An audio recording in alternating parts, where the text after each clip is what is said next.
Number 5 is the pronoun यानी कि सर्वनाम। किसके बारे में पढ़ेंगे आज हम? सर्वनाम के बारे में। चलिए सबसे पहले हम सर्वनाम की डेफिनेशन को पढ़ते हैं। A pronoun is a word used instead of noun as he, she, it, they, etcetera. वह शब्द जो नाउन संज्ञा के स्थान पर प्रयुक्त होता है उसे क्या बोलते हैं हम? सर्वनाम कहते हैं, जैसे ही, शी, इट, दे आदि। काइंड्स ऑफ प्रोनाउन के बारे में पढ़ेंगे, यानी कि सर्वनाम के प्रकार। सर्वनाम के कितने प्रकार होते हैं चलिए देखते हैं। नंबर 1 हम बात करते हैं पर्सनल प्रोनाउन। प्रोनाउन 8 प्रकार के होते हैं, आपको ये स्पेशल ध्यान रखना है। कितने प्रकार के होते हैं प्रोनाउन? 8 प्रकार के होते हैं। नंबर 1 हम बात करते हैं पर्सनल प्रोनाउन यानी कि व्यक्तिवाचक सर्वनाम। नंबर 2 इंटेरोगेटिव प्रोनाउन, प्रश्नवाचक सर्वनाम। नंबर 3 रिलेटिव प्रोनाउन यानी कि संबंधबोधक सर्वनाम। नंबर 4 इज डेमोन्स्ट्रेटिव प्रोनाउन यानी कि संकेतवाचक सर्वनाम।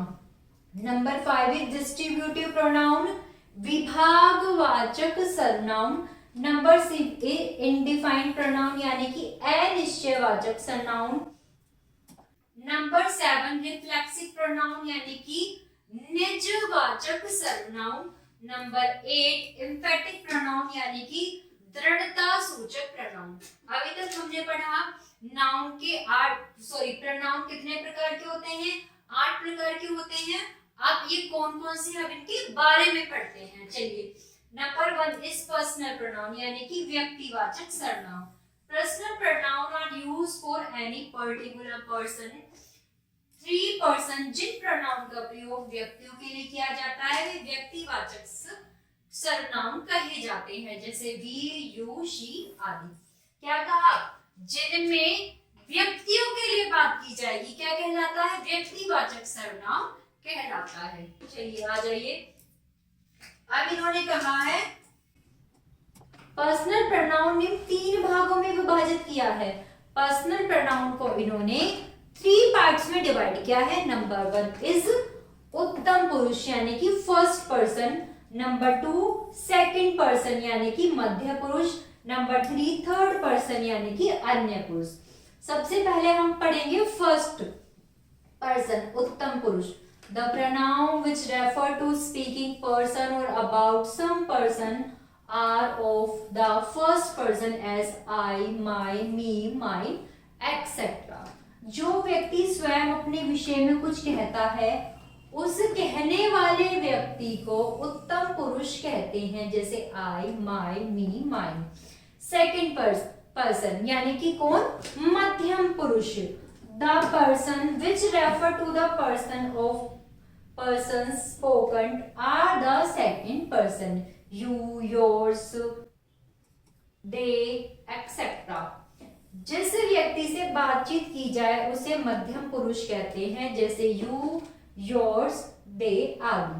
नंबर 3 की बात करते हैं हम। थर्ड पर्सन यानी कि अन्य पुरुष।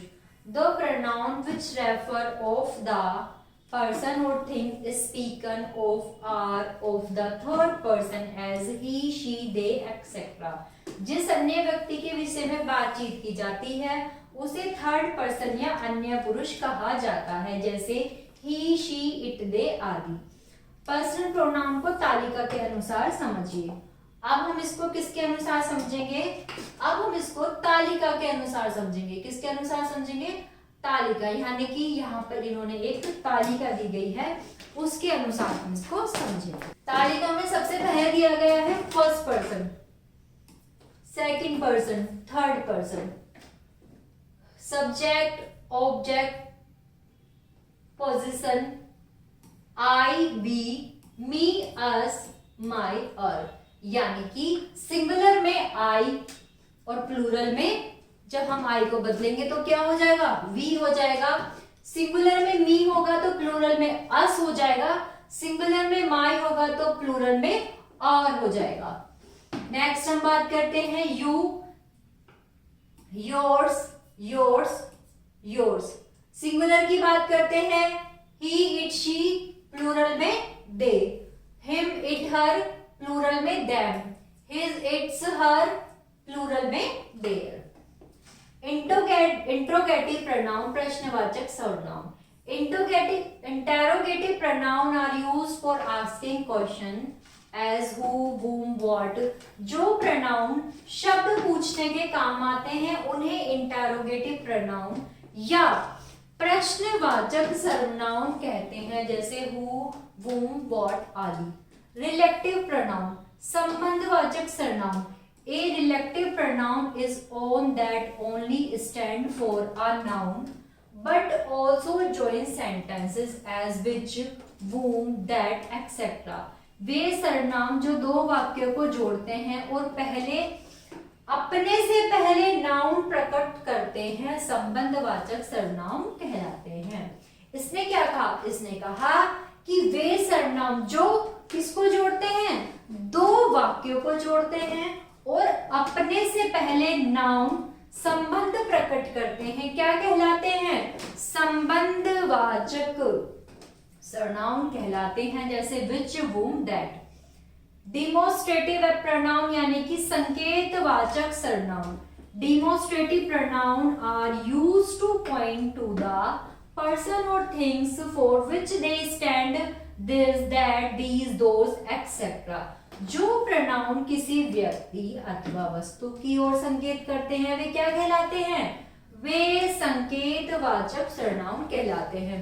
प्यारे बच्चों, आपको संकेत से ही पता चल रहा होगा किसी की ओर इशारा करना, संकेत करना, बताना, जैसे दिस, दैट, दीज, दोज आदि। डिस्ट्रीब्यूटिव प्रोनाउन विभाग सूचक सर्वनाम। These are those pronouns which show that person or things are taken singly or separate groups as each, either, neither, etc. जो प्रोनाउन बहुत से व्यक्तियों या वस्तु में से किसी एक व्यक्ति या वस्तु का बोध कराए उन्हें विभाग सूचक सर्वनाम कहते हैं। चलिए एग्जाम्पल देखते हैं, जैसे each, either, neither आदि। इंडेफिनिट प्रोनाउन अनिश्चयवाचक सर्वनाम। These are those pronouns which refer to person or things in generally a way. They do not refer to any particular person or thing as some, few, any, many, etc. जो pronoun किसी विशेष वस्तु या व्यक्ति के लिए प्रयोग किया जाए वे क्या कहलाते हैं? अनिश्चयवाचक सर्वनाम कहलाते हैं, जैसे सम, फ्यू, एनी, मैनी आदि। नंबर 7 की बात करते हैं, रिफ्लेक्सिव प्रोनाउन निजवाचक सर्वनाम। It indicate that the subject, that the object refer to the same person और thing as myself, yourself, themself etcetera. वह प्रोनाउन जो यह प्रकट करे कि कार्य का प्रभाव सब्जेक्ट पर पड़ता है उसे किसी पर नहीं, अर्थात एक वचन पर्सनल प्रोनाउन के बाद सेल्फ, बहुवचन प्रोनाउन में सेल्फ जोड़ने पर रिफ्लेक्टिव प्रोनाउन बनाए जाते हैं। प्यारे बच्चों, बहुत ही इंपॉर्टेंट बात इसमें कह रहा है, बहुत ही ध्यान से सुनिएगा। क्या कहा इसने? कहा वह प्रोनाउन जो यह प्रकट करे कि कार्य का प्रभाव सब्जेक्ट पर पड़ता है। किस पर पड़ता है? सब्जेक्ट। इट मीन्स जो सेंटेंस में कार्य कर रहा है और किसी पर नहीं, अर्थात एक वचन यानी कि पर्सनल प्रोनाउन के बाद सेल्फ तथा पर्सनल प्रोनाउन में सेल्फ जोड़ने पर रिफ्लेक्सिव प्रोनाउन बनाया जाता है, जैसे my self, yourself, them self. फिर हम बात करते हैं नंबर 8 की, एम्फेटिक प्रोनाउन दृढ़ता सूचक सर्वनाम। Emphatic pronoun is that which is used for a shake of emphasis, myself, yourself, herself, themselves। दृढ़ता सूचक सर्वनाम वह सर्वनाम है जिसका प्रयोग जोर डालने के लिए हो, जैसे my self, your self, her self, them self आदि। तो प्यारे बच्चों, ये था हमारा लेसन जिसमें हमने क्या पढ़ा, प्रोनाउन के बारे में पढ़ा। तो आशा करती हूँ आप सभी को समझ में आया होगा। कोई भी समस्या है तो आप कमेंट बॉक्स में जरूर लिखिएगा और वीडियो को लाइक कीजिएगा। Thank you.